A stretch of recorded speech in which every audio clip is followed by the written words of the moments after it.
What's up, everyone? This is Isaac from the Attack Action Podcast, back with a little quick video for you this time around. Shout out to Cathartigan on Twitter, who had a nice little tweet that prompted me to make this video. He was talking about players making misplays at higher level events and content creators discussing those. And I chimed in with the sentiment that I feel like at a lot of tournaments or higher level play, the winner is often determined by who has more suboptimal plays, which are a bit harder to catch, right? Like they're not, underblocking a hit effect or forgetting your snapdragons or, something like that. But they're just like playing out, even if you win the turn cycle, even if it's a fairly successful play, maybe you missed out on 2 damage or something like that. And a lot of times these plays go a bit unnoticed, especially if they're earlier in the game or if you win the game anyway. A lot of times your brain won't, reflect on them or remember that. So I thought about this, fortunately, end of game scenario in a recent ProQuest on which I'm on Dromai and my opponent is on Briar, in which I had a suboptimal play towards the end of the game. Fortunately, it is the end of the game, and I think that's why after reflecting for a while after the tournament, my brain kind of circled back around and I thought of a better line here. So let's get right into it.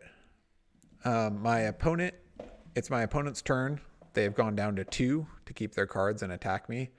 I'm at 4, and you can see my hand laid out. I have 2 dragons out. Nobody has any armor left. This is really, we're in the end game now.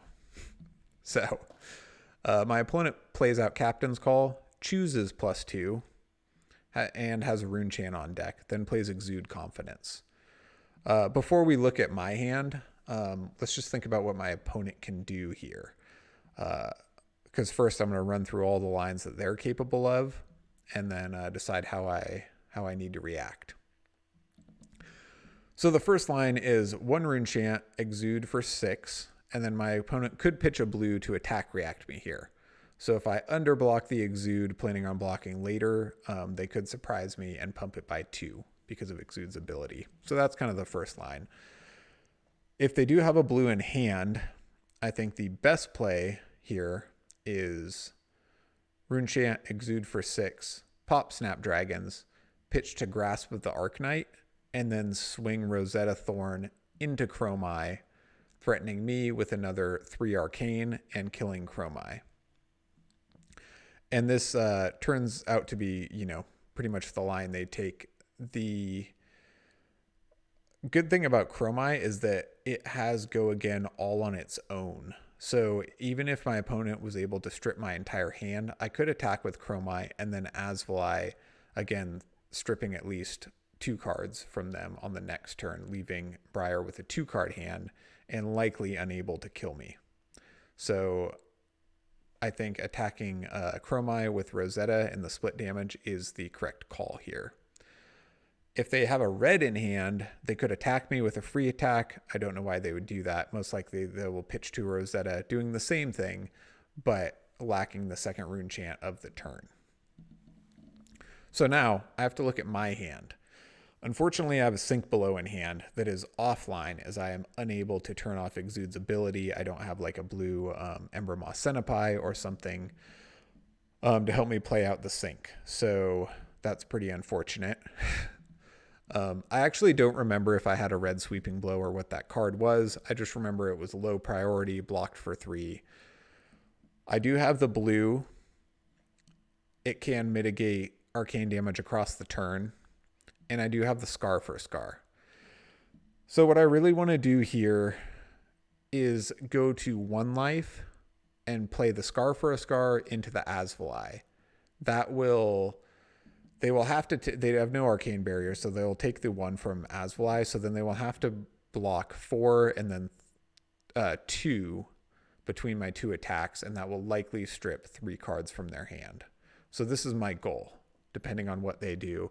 But my goal for this turn is to keep the Scar.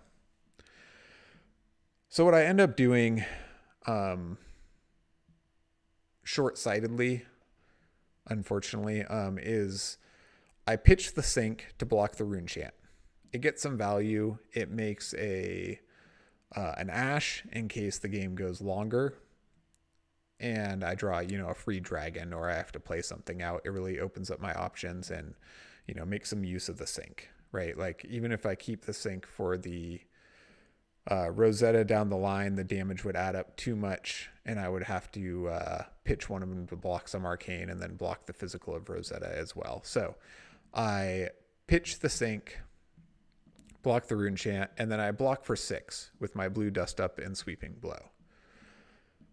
This blocks all of the damage and leaves me in the situation where if my opponent pitches to grasp and then attacks me with Rosetta Thorn, I will go to 1 and block with Scar. But I will be able to attack with Chromite and then Asvali, like I said before, and strip at least 2 cards from my opponent's hand. If they do kill Chromite, which they should, I will take the rune chant and the 2 from Rosetta, going to 1 and turning on Scar's ability, in which I will be able to play out Scar and then Asvali, which will be, like I talked about before, a great turn. One last thing to consider here is fully blocking out the Exude does not give them an embodiment of Earth token, so they will be able to block less well on their upcoming turn. So this is the line I take. However, it turns out that my opponent has a red card, so I pitch the sink, block the 6, stay at 4. My opponent pitches their red card to Rosetta Chromite, and I take 2 damage, going to 2 and saving the Scar. However, now I am not on lower life and can no longer play the Scar out this turn. I assumed that they saved a blue and was kind of banking on the worst case scenario, but didn't really think the turn out. The better play here is to take the damage from the first rune chant, block Exude for 6. Now I'm at 3. If my opponent pitches to make a rune chant and swings Rosetta at me, I can pitch to block the rune chant and then block the physical, going to 1. No cards in hand. I have Chromite and Asvali left. If they pitch to attack Chromite, I can then pitch the sink below to block the second rune chant they've made and still go to 1 and play out my Scar, right?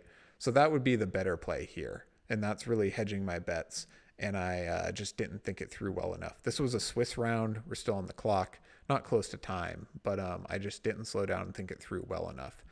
With that line of play at the end here, if my opponent has a red like they did, I am able to go to 3 early and then go to 1 later, save the Scar and the sink, play the Scar, attack with Asvali, and arsenal the sink, and it would have been a much better line of play.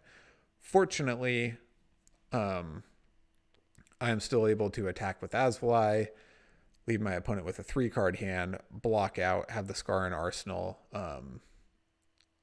I drew another Asvali or Scar down the line and was able to kill my opponent.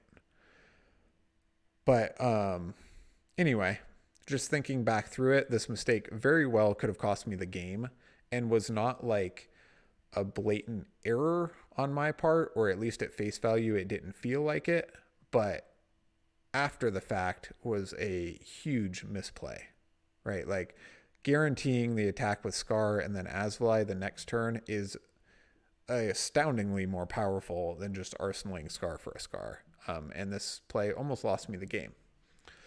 So anyway, let me know if I am incorrect or if you see any different lines, or, what could have been done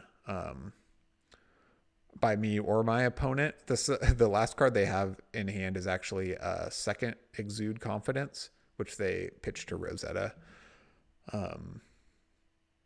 So yeah, hope you enjoyed this little puzzle. I had fun thinking about it and putting it together. Let me know what you think. All right. Thanks, everyone.